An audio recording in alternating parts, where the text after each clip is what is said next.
ये है भारत का प्रसिद्ध नगर इलाहाबाद।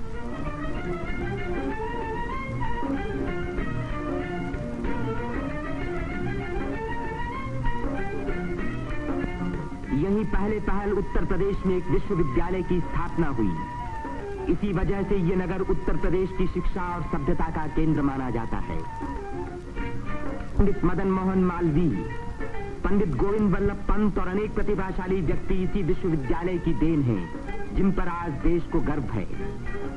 ये है हमारे प्रधानमंत्री पंडित जवाहरलाल नेहरू का निवास स्थान, आनंद भवन। भारतीय राजनीति का ये एक प्रमुख केंद्र रहा है। इस नगर को तीर्थराज प्रयाग भी कहते हैं।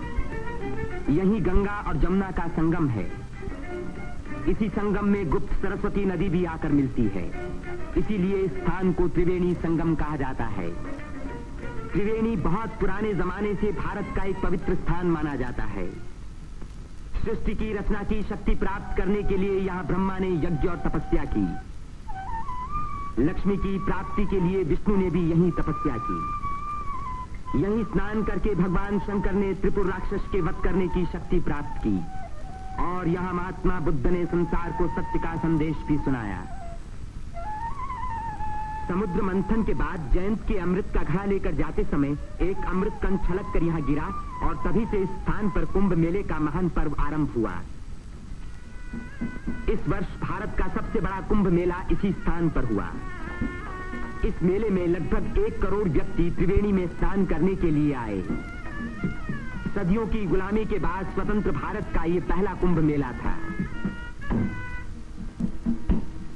त्रिवेणी में स्नान करके तन, मन और आत्मा को शुद्ध करने के लिए ही यात्री यहाँ आते हैं।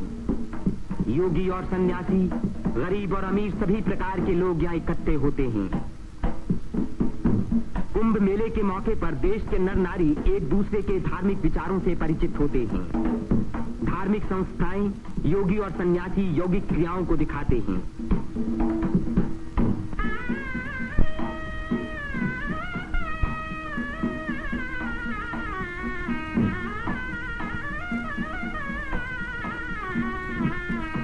धार्मिक विचारों पर तर्क वितर्क होते हैं और देश के गौरवपूर्ण प्राचीन रहस्यों का उद्घाटन होता है।